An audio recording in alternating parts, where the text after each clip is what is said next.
Subscribe कीजिए EW network और bell icon दबाना ना भूलिए।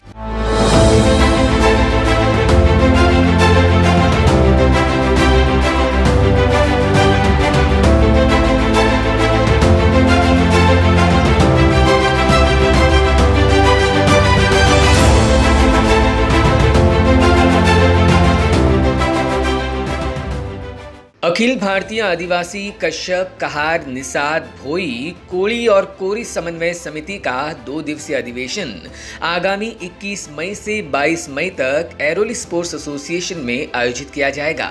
अधिवेशन को लेकर सभी तैयारियां पूरी कर ली गई है। कोली महासंघ के राष्ट्रीय अध्यक्ष एवं विधान परिषद सदस्य रमेश दादा पाटिल तथा समन्वय समिति के राष्ट्रीय कार्यकारी अध्यक्ष बाबा मार्तंड प्रसाद ने आयोजित पत्रकार परिषद में कहा कि अधिवेशन में समाज को मुख्य धारा से जोड़ने और समाज के उत्थान को लेकर गहन चिंतन किया जाएगा।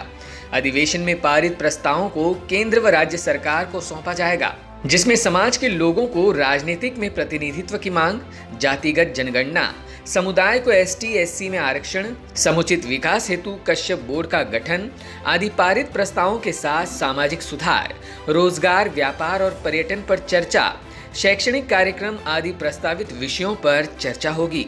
जितने हमारे जो प्रॉब्लम्स है, जो समस्या है, गए लास्ट 25 साल से मतलब हमको कुछ रिजल्ट नहीं मिल रहा है इसमें। तो हम ये सोच रहे हैं कि हमारे नेशनल लेवल के जो नेता हैं, नेशनल लेवल के जो हमारे समन्वय समिति है, अगर उनको यहाँ बुलाएंगे और उनके साथ हम कार्यरत रहेंगे तो शायद हमारा जो समस्या है वो छूट जाएंगी और जो हल हो जाएगा। क्योंकि बहुत सारे समस्याएं यहाँ पे मछुआरों का है, यहाँ पे जो कोली समाज है वो शेड्यूल ट्राइब में आता है, लेकिन उसको जाति का प्रमाण पत्र नहीं मिलता है, जाति का वैलिडिटी नहीं मिलती है। इसलिए हम लोग सोच रहे हैं कि अगर ये समन्वय समिति है, राष्ट्रीय लेवल में काम कर रहे हैं, उनके बहुत सारे पदाधिकारी हैं, वो दिल्ली में सारे हमारे मंत्रीगण भी हैं, उसमें से समाज के कोई खासदार हैं, कोई MP MLAs भी हैं, तो उनको सबको बुला के हमारा जो कठिनाई है, हमारी जो प्रॉब्लम्स है वो उनके सामने हम रखने वाले हैं 2 दिन में। यही हमारा इसके पीछे का मकसद है। नहीं, राज्यपाल तो गए 3 साल से तो वो यहाँ पे है ही है। हम तो वारंवार उनके साथ मिलते हैं, जो संकट आता है, जो प्रॉब्लम्स है, वो प्रॉब्लम्स सुलझाने के लिए हम उनके साथ बहुत सारे निवेदन देते हैं। क्योंकि क्या लास्ट 2 साल से बहुत बड़ा यहाँ पे बादल हुआ था, वो बादल में बहुत मछुआरों का नुकसान हुआ था। अभी तक उसका कुछ कंपनसेशन नहीं मिला, भरपाई नहीं मिली। बहुत मछुआरे खेती में जो खेत करते हैं, जो उनको गवर्नमेंट ने बहुत सारे सुविधा दिया, उसको कंपनसेशन दिया, लेकिन हमारे मछुआरों को कुछ अब तक सुविधा नहीं दी। तो वो सुविधा भी मिलनी चाहिए। इसलिए हमने अपने राज्यपाल महोदय को बहुत सारे निवेदन दिए हैं और उनको आज रिक्वेस्ट भी किया है, आप आ जाइए। क्योंकि मछुआरों के लिए जो माननीय प्रधानमंत्री जी ने मत्स्य उद्योग का, मत्स्य संपदा के लिए 20,000 करोड़ दिया है, लेकिन उसका भी अभी तक कुछ ये सरकार है वो लाभ नहीं देती हमको। तो उसके लिए भी हम लोग कोशिश कर रहे हैं, वो लाभ हमको कैसे मिले। हाँ, ये सब सारी चीज़ें हम महामहिम राज्यपाल जी को, हम कोश्यारी जी को उनके सामने रखने वाले हैं। आज अगर हमारे लोग लोकसभा, विधानसभा, राज्यसभा में नहीं जाएंगे तो हमारे समाज की बात कौन उठाएगा। आज दादा चले गए तो कम से कम अपने समाज की बात कभी उठाते तो है ना। नॉन पॉलिटिकली है, लेकिन पॉलिटिकली बगैर आप कोई बात को ऊपर तक नहीं ले जा सकते, और जो आपको रिलीफ मिलने वाली है वो वहीं से ही मिलेगी। अभी इसके अंदर हमने 54 पॉलिटिशियन हमारे जो जीते हुए हैं, कैबिनेट मिनिस्टर हैं, राज्य मंत्री हैं, सब हैं, इसमें लगाया, भैया ने दिया आपको। और 261 लोग कार्यकारिणी के जो इसमें भाग ले रहे हैं। ये पूरे 29 राज्यों के हैं। सब ने अपनी अपनी समस्याएं दी हैं, संकलित की हैं। 250 पेज का हर राज्य के अंदर हमारे समाज को किस नाम से पुकारा जाता है, किस श्रेणी में ले रखा है, कहाँ ST है, कहाँ SC है, कहाँ OBC है, कहाँ क्या है, पूरा हमने बायोडाटा दिया, पूरा स्टेटिक्स दिया है। भारत सरकार के साथ एक सबसे बड़ी समस्या है कि जब भी सरकार बदलती है तो सरकार सेविंग में आ जाती है, डिफेंस में आ जाती है, वो अपना काम करती है। नीचे के लोग, हमारे नहीं और भी लोग जो तबके हैं, जैसा आपने कहा कि वो पिछड़े हुए हैं, वो संकलित नहीं हो पाए, तो वो तोड़ फोड़ चलती रहती है। तो हमारी समस्या वहाँ रह जाती है। हमारा इसमें एक ही मात्र निवेदन है कि इस संगठन के माध्यम से सरकार और समाज को ये संदेश जाना है कि हम यूनाइट हैं। और अभी जो हमारे साथ कॉरेस्पॉन्डेंस है भारत सरकार की, एसटीएससी आयोग की, आरजीआई की, रजिस्ट्रार जनरल ऑफ इंडिया की है, इसके अलावा जो कैबिनेट मिनिस्टर हैं ओबीसी के हैं, इन सब के साथ जो भी कुछ चर्चाएं चलती है उनमें जो दादा ग्रास रूट पर काम कर रहे हैं वही ये 261 लोग पूरे देश में काम कर रहे हैं। इन सब की समस्या भिन्न भिन्न हो सकती हैं, लेकिन सब लोग समाज के बेटरमेंट के लिए कर रहे हैं। उसमें देखिए राजनीतिक भागीदारी है, उसमें आप आरक्षण हैं, उसके अंदर हम कश्यप बोर्ड की स्थापना के लिए कह रहे हैं। कश्यप बोर्ड का मतलब अर्थात जो कम्युनिटीज़ हैं उन सब का मिला करके अलायंस संगठन है।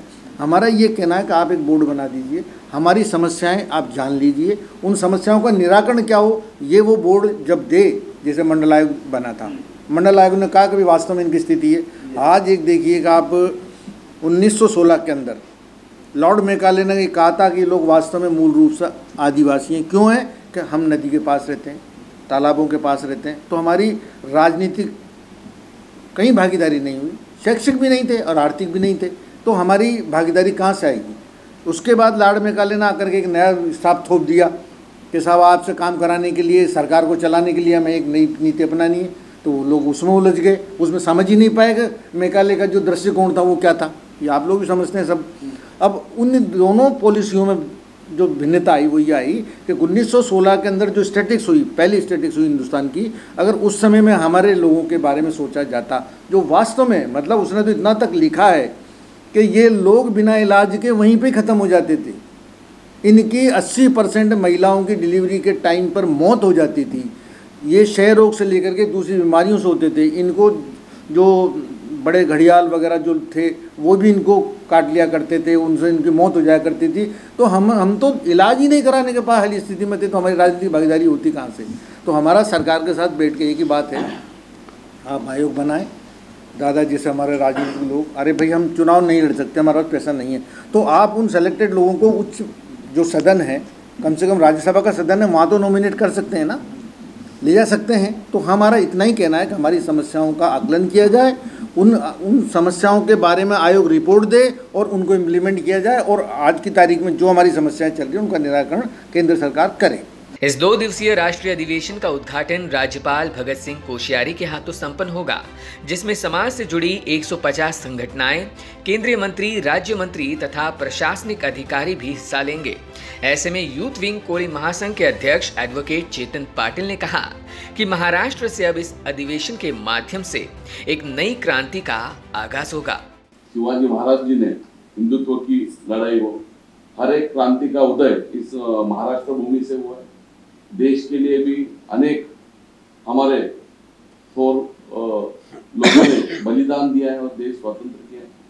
हमारा यही प्रयास है कि जितने भी हमारे मंत्रीगण हैं जो केंद्र में बैठे हैं, जो सांसद हैं जो आज लोकसभा और राज्यसभा में बैठे हैं, और जो 29 राज्यों में हमारे विधायक हैं, मंत्रीगण हैं, उनको हमारी विनती और अनुरोध है कि वो अपने राज्यों में जो महाराष्ट्र के समस्याएं हैं वो केंद्र में ले जाए, उनके समस्याओं पे निवारण करने के लिए और समस्याओं को आगे सुलझाने के लिए केंद्र सरकार से विनती करें, उन्हें अनुरोध करें। और अगर वो नहीं होता है तो हमारी समन्वय समिति आने वाले समय में हमारे वरिष्ठों ने बता ही दिया है कि हम एक अलग संगठन और एक अलग दिशा में चलने वाले हैं।